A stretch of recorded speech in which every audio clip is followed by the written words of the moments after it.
এই পবিত্র মাতৃভূমিকে আজ হোক কাল হোক আল কোরআনের বাংলাদেশ গড়েই আমরা ক্ষান্ত হব। হয়তো খেলাফত, হয়তো খেলাফত, হয়তো খেলাফত। প্রস্তুত হও। এখন আর শুধু মাদ্রাসার ছাত্ররা না, প্রত্যেকটা বিশ্ববিদ্যালয়ে তাওহীদের পক্ষে, খেলাফতের পক্ষে স্কুল কলেজ ইউনিভার্সিটির ছাত্ররা জীবন দেওয়ার জন্য তৈরি হচ্ছে। দাবায় রাখতে পারবে না ইনশাআল্লাহ। ইসলাম হবে দেশের চূড়ান্ত গন্তব্য। যেই মাখলুক আল্লাহর বিরুদ্ধে আইন পাশ করবে সেই মাখলুক হলো তাগুত। সেই তাগুতকে যারা বিশ্বাস করবে তারা সব মুশরিক এবং বেঈমান। মুহতারাম হাজিরিন, আইন করবেন চূড়ান্ত ভাবে একমাত্র কে?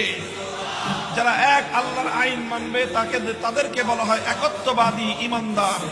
আল্লাহর আইনের বিরুদ্ধে যারা আইন করবে তাদেরকে বলা হয় তাগুত। তাগুতের আইন যারা মানবে তাদেরকে বলা হয় মুশরিক।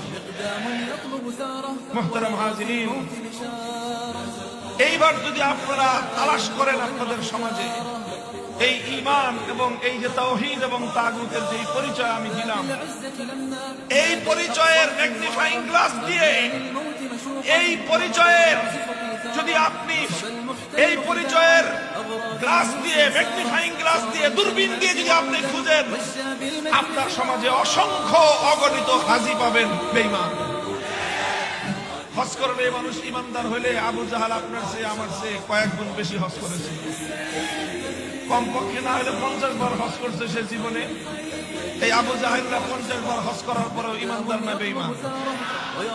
হজ করলেই মানুষ ইমানদার হয় না। তাহাজ্জুদের নামাজের সময় যায় নামাজ তালাশ করলেই মানুষ ইমানদার হয় না। ইমানদার হওয়ার জন্য সর্বপ্রথম আপনাকে আল্লাহর একত্ববাদে বিশ্বাসী হতে হয়। ইমানদার হতে হলে সর্বপ্রথম তাওহীদকে বিশ্বাস করতে হয়, এবং তাওহীদ ফিল ইবাদাহকে যেরকম বিশ্বাস করতে হয়, তাওহীদ ফিল হাকিমিয়াহকেও বিশ্বাস করতে হয়। তাওহীদ ফিল ইবাদাহ, ইবাদতের একত্ববাদকে না মানলে একজন মানুষ যেরকম একত্ববাদী বিশ্বাসী ইমানদার থাকতে পারে না, আইন তৈরি করবার ক্ষেত্রেও আল্লাহর তাওহীদ ফিল হাকিমিয়াহকে না মানলে একজন মানুষ ইমানদার এবং বিশ্বাসী থাকতে পারে না, সে মুশরিক এবং তাগুতে পরিণত হয়।